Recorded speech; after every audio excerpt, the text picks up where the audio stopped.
Friends, welcome to EDUACS your education mentor. So friends, आज के session में हम लोग बात करने वाले हैं तेलंगाना स्टेट की काउंसलिंग के बारे में।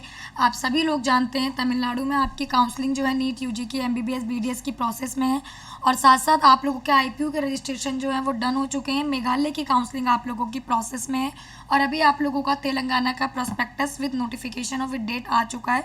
तो उसके बारे में हम पूरा बात करेंगे कि क्या आप लोगों की डेट है, ऑफिशियल काउंसलिंग का प्रोसेस कैसे रहेगा, आपकी लास्ट ईयर की कट ऑफ क्या थी, इस साल कट ऑफ क्या जा सकती है। और आप लोग जानते हैं इस साल तेलंगाना में 11 न्यू मेडिकल कॉलेजेस आए हैं जो इस साल काउंसलिंग में पार्टिसिपेट भी करेंगे। तो आइए हम लोग स्टार्ट करते हैं। ये ऑफिशियल वेबसाइट है आप लोगों की knruhs.telangana.gov.in। और आप सभी लोग जानते हैं तेलंगाना एक ओपन स्टेट है। ओपन स्टेट का मीन्स होता है, हमने अपनी जो प्रीवियस वीडियो बनाई थी ओपन क्लोज स्टेट की, वो आप लोगों ने देखी होगी, लेकिन फिर भी हम यहाँ पे छोटे में बात कर लेते हैं। तो ओपन स्टेट का मीन होता है ऐसे स्टेट जहाँ के प्राइवेट कॉलेजेस के लिए अदर स्टेट के कैंडिडेट्स काउंसलिंग कर सकते हैं, वहाँ के प्राइवेट कॉलेजेस के लिए अप्लाई कर सकते हैं। उनके मार्क्स पे, रैंक पे आता है तो वो कॉलेज उनको मिल जाता है, जिसमें कि एक आपका तेलंगाना स्टेट भी है।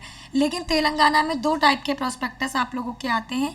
एक आता है आपका कॉम्पिटेंट अथॉरिटी कोटा का, एंड सेकंड आता है आप लोगों का मैनेजमेंट अथॉरिटी कोटा का। तो जो कॉम्पिटेंट अथॉरिटी कोटा आप लोगों का होता है वो उसका मीन होता है स्टेट के कैंडिडेट्स के लिए। उसमें सिर्फ स्टेट के कैंडिडेट्स ही काउंसलिंग के लिए अप्लाई कर सकते हैं। और मैनेजमेंट का अलग आता है, जैसे आप लोगों का तमिलनाडु में दो प्रोस्पेक्टस आते हैं, कॉम्पिटेंट का अलग आता है और मैनेजमेंट का अलग आता है। ऐसे ही तेलंगाना में कॉम्पिटेंट का अलग आता है, मैनेजमेंट का अलग आता है।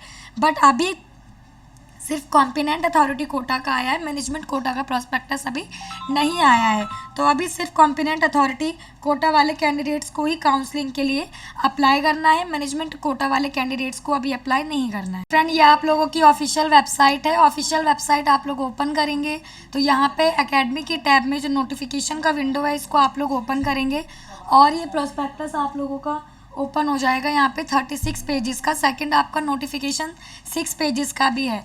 इसमें जो डिटेल है वो आपको ज़्यादा ब्रीफ में दी गई है, और यहाँ पे जो आप लोगों की डिटेल है उनको समराइज़ करके जो आप लोगों का कंक्लूजन आता है वो उसको शॉर्ट में समझाया गया है। तो हम लोग प्रोस्पेक्टस ओपन कर लेते हैं क्योंकि इसमें काउंसलिंग का शेड्यूल भी ब्रीफ में बताया गया है। रजिस्ट्रेशन आप लोगों के जो हैं वो 7 जुलाई, इट्स मीन आज से स्टार्ट हो गए हैं, और लिंक भी आप लोगों का एक्टिव हो चुका है। आपको कैसे अप्लाई करना है हम लोग वो भी बताएंगे। लिंक एक्टिव हो चुका है, लास्ट डेट आप लोगों की 14 जुलाई है, इट्स मीन आप लोगों के पास 1 वीक का टाइम है, और जो विंडो है आप लोगों का वो 6 PM तक क्लोज हो जाएगा। तो ऐसे कैंडिडेट जो तेलंगाना स्टेट से हैं, तेलंगाना की काउंसलिंग के लिए अप्लाई करना चाहते हैं, तो उनके पास टाइम है 1 वीक का, वो लोग अप्लाई कर सकते हैं। और आप लोगों का जो आगे का शेड्यूल होगा जिसमें आप लोगों की मेरिट लिस्ट आएगी और जिसमें आप लोगों की एक्सरसाइजिंग वेब ऑप्शंस, तो आप लोग जानते हैं चॉइस फिलिंग को कुछ स्टेट में वेब ऑप्शंस के नाम से भी जाना जाता है। तो जो वो वेब ऑप्शन होगा आप लोगों का तेलंगाना में जिसे वेब ऑप्शन बोलते हैं, वो आप लोगों का eight the time of counselling, अभी आप लोगों का पहले रजिस्ट्रेशन होगा, उसके बाद जो सेकंड फेज़ होगा मेरिट लिस्ट का, चॉइस फिलिंग का, रिजल्ट का, अलॉटमेंट का, वो आप लोगों का जब न्यू शेड्यूल आएगा वो लोग तब बताएंगे। तो अभी सिर्फ आप लोगों को रजिस्ट्रेशन करना है, उससे ज़्यादा कुछ भी नहीं करना है। अब हम लोग बात कर लेते हैं और भी डिटेल्स की कि आपकी सीट्स कितनी अवेलेबल हैं। तो देखिए अभी सीट मैट्रिक्स आप लोगों की नहीं आई है। सीट मैट्रिक्स आपकी at the time of choice filling आप लोगों की अपडेट की जाएगी, क्योंकि सीट मैट्रिक्स के अकॉर्डिंग, फीस के अकॉर्डिंग ही कैंडिडेट चॉइस फिलिंग करते हैं, अपने कॉलेजेस को वहाँ पे लगाते हैं at the time of choice filling. तो आप लोगों की सीट मैट्रिक्स अभी नहीं आई है। एलिजिबिलिटी बेसिकली देखिए, competent authority quota, state quota के लिए आप लोग अप्लाई कर रहे हैं, तो जो आप लोगों की एलिजिबिलिटी रहती है वो एलिजिबिलिटी आप लोगों की बेसिकली वही रहती है डोमिसाइल के बेस पे, कि आपके पास वहाँ का डोमिसाइल है या नहीं है। और डोमिसाइल आप लोग जानते हैं 3 बेस पे बनता है आप लोगों का। फर्स्ट होता है आप लोगों का एजुकेशन के बेस पे, सेकंड आप लोगों का बनता है एम्प्लॉयमेंट के बेस पे, एंड थर्ड आपका बनता है रेजिडेंस के बेस पे। और एक हाँ आप लोगों का अदर ऑप्शन होता है। अदर ऑप्शन में ये होता है कि अगर कोई डिफेंस कोटा से हैं या कोई आर्मी कोटा से हैं, तो वो वहाँ पे जाके गवर्नमेंट के एम्प्लॉय हैं, इन्होंने वहाँ पे जाके अपना टाइम पीरियड दिया है, टाइम ड्यूरेशन दी है अपने एम्प्लॉयमेंट में, तो एक अदर कोटा भी आप लोगों का वहाँ पे चलता है। ये आप लोगों की एलिजिबिलिटी होती है। तो बेसिकली ये लोग यहाँ पे इन्होंने वही बताया है कि डोमिसाइल है, डोमिसाइल के रूल्स फॉलो करते हैं, तो आप लोग उसके लिए अप्लाई कर सकते हैं।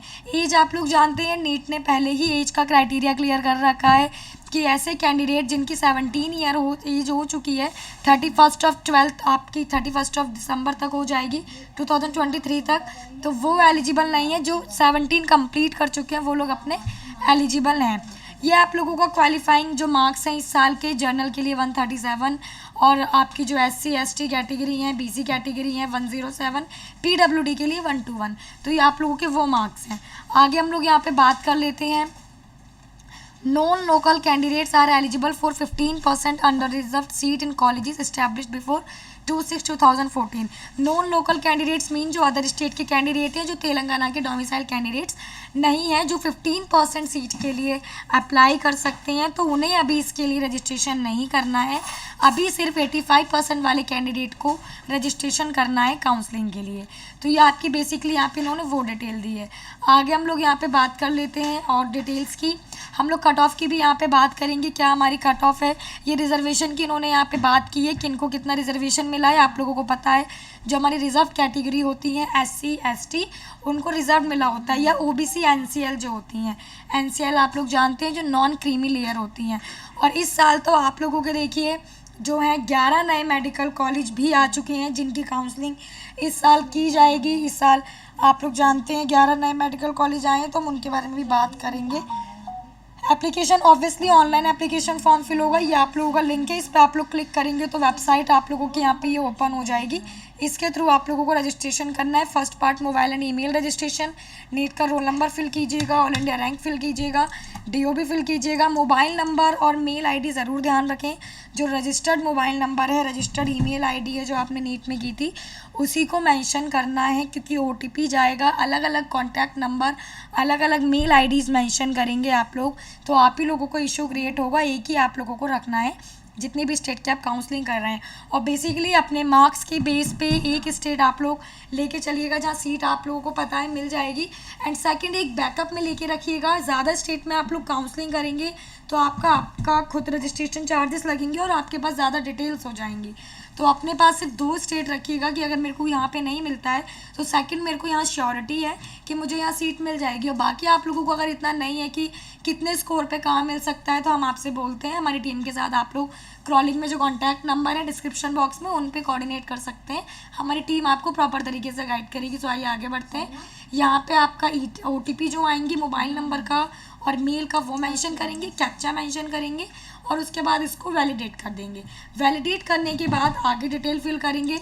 और ध्यान रखिएगा जो रजिस्ट्रेशन ID आएगी, एप्लीकेशन नंबर आएगा, उसको अपने पास स्क्रीनशॉट लेके अपने पास नोट डाउन करके रखिएगा, क्योंकि आप लोग ऐसा नहीं करेंगे तो ऑब्वियसली आपको याद तो रहेगा नहीं क्या रजिस्ट्रेशन ID थी। पासवर्ड तो यस आप लोग खुद क्रिएट करेंगे तो याद रह सकता है, बट ID लेंथी होती है, डिजिट में भी होती है और कुछ IDs आपकी अल्फ़ाबेटिक होती हैं, तो उनका स्क्रीनशॉट लेके रखना ज़रूरी होता है, क्योंकि उसी से पूरी काउंसलिंग आगे की हैंडल होगी। क्योंकि ये हमारे पास पहले भी क्वेरीज आ चुकी हैं IPU के लिए, जिन्हें अपना रजिस्ट्रेशन ID याद नहीं था, एप्लीकेशन नंबर याद नहीं था, इवन पासवर्ड भी याद नहीं था, तो उनको काफ़ी प्रॉब्लम फेस करनी पड़ी थी eight the time of IPU registration. जब भी रजिस्ट्रेशन हुए थे तो आप लोग ऐसा मत कीजिएगा, अपने पास नोट डाउन करके रखिएगा। और जो आप लोगों का यहाँ पे डन होगा प्रोसेस वो आप लोगों का 6 पार्ट में होगा।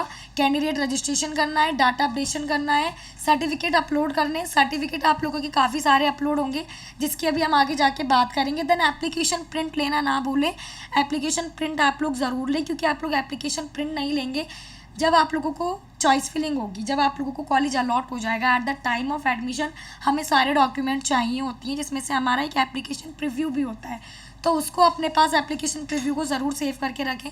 कई बार ऐसा भी होता है क्योंकि देखिए अभी रजिस्ट्रेशन स्टार्ट हुए हैं आज मॉर्निंग से, तो वेबसाइट पे एरर रहता है, सर्वर एरर आता है, वेबसाइट वर्क नहीं करती है, वो रजिस्ट्रेशन आप लोगों का नहीं हो पाता है, पेज का प्रिंट नहीं आ पाता है, तो आप लोगों को तब नहीं आ पा रहा है तो 1 आवर में 2 आवर में उसको लॉगिन करके चेक करना है। 10 to 15 मिनट में लॉगिन करके बार बार चेक नहीं करना है, 1 आवर में 2 आवर में लॉगिन करके चेक करना है। इसको आप लोग चेक करेंगे और अपना प्रिंट अपने पास ज़रूर लेके रखेंगे। ये तो हमने बात कर ली किस तरीके से कहाँ जाके अप्लाई करना है। लास्ट डेट की हमने बात कर ली, 14 आप लोगों की जुलाई जो है वो लास्ट डेट है आप लोगों की। प्रोसीजर जो रहेगा वो ऑनलाइन प्रोसीजर रहेगा, डॉक्यूमेंट्स अपलोड करने हैं, डाटा अपडेशन करना है। डॉक्यूमेंट जो अपलोड करने हैं वो आपका UG का रैंक कार्ड बोल लीजिए, स्कोर कार्ड बोल लीजिए, एक ही बात होती है। मैंडेटरी, देखिए मैंडेटरी सारे डॉक्यूमेंट्स हैं, कुछ है डॉक्यूमेंट इन्होंने मेंशन किया है इफ़ एप्लीकेबल, मीन्स अगर आपके पास हैं तो कर दीजिए, नहीं है तो कोई बात नहीं है। नीट का यूजी का रैंक कार्ड, अब साइज़ इन्होंने दिया है तो साइज़ मैटर करता है, क्योंकि जो फॉर्मेट उन्होंने दिया है उस फॉर्मेट में आप लोग अपलोड नहीं करेंगे डॉक्यूमेंट तो सिस्टम नहीं लेगा, क्योंकि टेक्निकल चीज़ें हैं, टेक्निकल चीज़ों की तरीके से करनी होती हैं। बर्थ सर्टिफिकेट करना है, बर्थ सर्टिफिकेट नहीं है तो 10th की मार्कशीट कर सकते हैं आप लोग अपलोड, सारे डॉक्यूमेंट PDF फॉर्म में ही करने हैं। क्वालिफाइंग एग्जाम सर्टिफिकेट जो आप लोगों की यहाँ पे इन्होंने दिया है, इंटरमीडिएट मार्क्स, मेमो और इक्विवेलेंट 11th-12th की। और आप लोग जानते हैं जो सर्टिफिकेट्स मिलते हैं, जो पासिंग सर्टिफिकेट्स हम लोगों को मिलते हैं मार्कशीट्स के अलावा, वो भी आप लोगों को अपलोड करने हैं। स्टडी सर्टिफिकेट 6 से लेकर 10 तक के, more than 1 certificate, if more than 1 certificate तो वो आप लोगों को यहाँ पे आपके जो स्टडी के डॉक्यूमेंट्स हैं आप लोगों को ये स्कैन करके एक सिंगल PDF में अपलोड करने हैं, अलग अलग नहीं करने, बट 500 KB में करने हैं। तो आप लोग ऑनलाइन जाके डालेंगे, मर्ज PDF डालेंगे तो आप लोगों की फाइल्स मर्ज हो जाएंगी, ऑनलाइन काफ़ी लिंक आप लोगों को मिलेंगे। कंप्रेस PDF डालेंगे तो फाइल कंप्रेस हो जाएगी और 500 KB में करके उसको अपलोड कर दीजिएगा।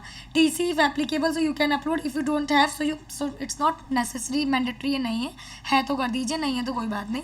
लेटेस्ट कास्ट सर्टिफिकेट, अगर आप लोगों की कोई कास्ट है, रिजर्व कैटेगरी है तो आप लोग उसको करेंगे। मुस्लिम माइनॉरिटी का सर्टिफिकेट अपलोड करना है, EWS का सर्टिफिकेट अपलोड करना है, NCC से जा रहे हैं तो वो सर्टिफिकेट अपलोड करना है, CAP जो कैप सर्टिफिकेट होता है, आप लोगों का CAP से PMC से जा रहे हैं तो आप लोगों को ये अपलोड करना है। एंग्लो इंडियन सर्टिफिकेट ये अपलोड करना है अगर आप इनसे जा रहे हैं तो। रेजिडेंस सर्टिफिकेट वो अपलोड करना है। Employment certificate for non local status, Aadhaar card, candidate latest passport size photo JPG में और JPEG में, आप इनमें से किसी एक में कर सकते हैं। स्पाइस में signature of the candidate, latest passport size photo वही अपलोड कीजिएगा जो एट द टाइम ऑफ आप लोगों ने नीड अपलोड की थी। अब इन्होंने यहाँ पे आपको प्रोसेस बताया कि किस तरीके से आप लोगों को अप्लाई करना है, जिसकी भी हमने पहले ही बात की थी, अर्लियर हम लोग बात कर चुके हैं। इस तरीके से आप लोगों को ये अप्लाई करना है। ये उन्होंने डॉक्यूमेंट्स के फॉर्मेट दिए हैं कि डॉक्यूमेंट की EWS certificate number, candidate confuse होते हैं क्या होता है, तो जो यहाँ पे होता है वो EWS सर्टिफिकेट नंबर होता है। ये हमने बात की प्रोस्पेक्टस की, 7 पेज का जो है वो यस एलिजिबिलिटी में वही स्टेट, एजुकेशनल क्वालिफिकेशन के बेस पे आपकी एज क्या होगी, इन सब की हमने बात कर ली है। रिजर्वेशन डॉक्यूमेंट क्या अपलोड होंगे, इंपॉर्टेंट इन्फॉर्मेशन फॉर कैंडिडेट, तो देखिए इंपॉर्टेंट इन्फॉर्मेशन आपकी यही होती हैं, अच्छे से फॉर्म फिल कीजिएगा, डॉक्यूमेंट सारे अच्छे से अपलोड कीजिएगा, जिस फॉर्मेट में वही डॉक्यूमेंट अपलोड कीजिएगा। कॉम्पिटेंट अथॉरिटी कोटा के लिए तो सिर्फ वही अप्लाई कीजिएगा, अदर स्टेट के कैंडिडेट अभी अप्लाई मत कीजिएगा जब, क्योंकि अभी आप लोगों के लिए ये नहीं है।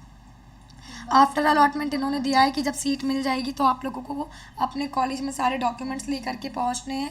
In case of any discrepancy the provisional allotment order for admission will be cancel, तो यस डिमांड ड्राफ्ट होता है, आप लोगों के काफ़ी डॉक्यूमेंट होते हैं at the time of admission, वो जब आगे आप लोगों का हम लोग जब शेड्यूल आएगा तब हम उसकी बात करेंगे।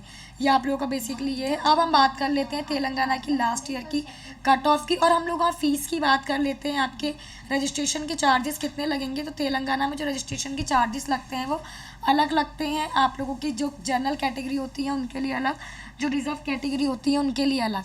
तो जो जनरल कैटेगरी है उनके लिए 3500 चार्जेस लगेंगे, ट्रांजैक्शन चार्जेस एक्स्ट्रा, और जो OC हैं, BC हैं, रिजर्व कैटेगरी हैं, SC ST कैंडिडेट, उनके 2900 चार्जेस लगेंगे, आप लोगों के ऑनलाइन ही लगेंगे। तो आप लोगों को ये फॉर्म का चार्जेस आपको ये रहेंगे। तेलंगाना की कट ऑफ की हम बात करते हैं, लास्ट ईयर की हमारी कट ऑफ है। क्लोजिंग अगर हम लोग देख लेते हैं यहाँ पे, तो आप हमारा पूरा ओवरऑल है कि किस कॉलेज में क्या गया था, बट अगर हम लोग यहाँ पे क्लोजिंग देख लेते हैं तो ये आप लोगों की क्लोजिंग कट ऑफ है, ओवरऑल क्लोजिंग कट ऑफ 2022। तो जो स्टेट के लिए गई थी ओपन जनरल गवर्नमेंट के लिए 489 पे क्लोज हो गया था, EWS जनरल 449 पे, BC जनरल 420 पे, BCD जनरल 446 पे, BCC जनरल 439 पे, BCB जनरल 437 पे, BCA जनरल 377 पे, SC कैटेगरी 332 पे, ST कैटेगरी 402 पे, NCC 254 पे, CAP 139 पे, और PH जो होते हैं फिजिकल हैंडीकैप 107 पे। अभी हम सिर्फ कॉम्पिटेंट अथॉरिटी की बात कर रहे हैं तो हम उन्हीं की कट ऑफ की बात करेंगे, मैनेजमेंट की बात भी नहीं करेंगे। एब्रीवेशन सारी कैटेगरी की स्टेट के बच्चे हैं तो ऑब्वियसली उन्हें पता ही होगा। और ये आप लोगों को रैंक के अकॉर्डिंग जानना है कितना किस कॉलेज में गई थी, तो आप लोग ये देख सकते हैं, ये हमारी जो ऐप है official app EDUACS NEET counselling mentor, उस पर आपको सारा डाटा मिल जाएगा। हमारी जो ऑफिशियल हमारी वेबसाइट है eduacs.com, उस पर सारे ये आप लोगों को अपडेट्स मिल जाएंगी। और आप लोग जानते हैं सर अपनी वीडियोस बनाते हैं, तो वीडियोस में सर आपको सारी चीज़ें क्लैरिफाई करते हैं, सारी चीज़ें सर आपको 1 बाय 1 समझाते भी हैं। और हम बात कर लेते हैं अब जो इस साल न्यू मेडिकल कॉलेजेस काउंसलिंग में पार्टिसिपेट कर रहे हैं।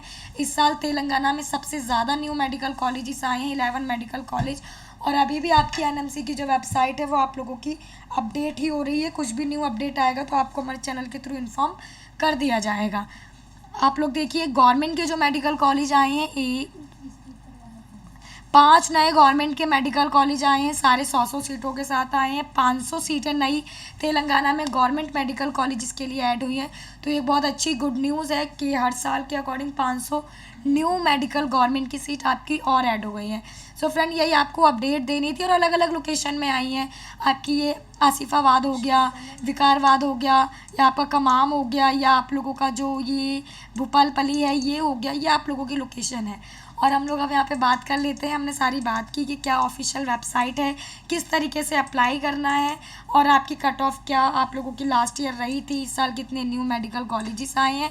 इसके बाद भी आप लोगों को कोई डाउट है, कुछ क्वेरी है, कुछ जानना चाहते हैं, कुछ समझ नहीं आ रहा है, तो यस वंस अगेन हमारे कॉन्टैक्ट नंबर डिस्क्रिप्शन बॉक्स में, social media handle, WhatsApp link, सब चीज़ें आपको प्रोवाइड की गई हैं। इन पे आप कांटेक्ट कर सकते हैं, हमारी टीम के साथ कोऑर्डिनेट कर सकते हैं। हमारी टीम आपको प्रॉपर तरीके से गाइड करेगी और आपको एक अच्छी सीट दिलाने में आपकी हेल्प करेगी। सो यस फ्रेंड यही सारी अपडेट थी, और कमेंट बॉक्स में कमेंट कर सकते हैं, रिप्लाई कमेंट बॉक्स में मिल जाएंगे। Thank you for watching this video friend, and all the very best for your NEET counselling activities.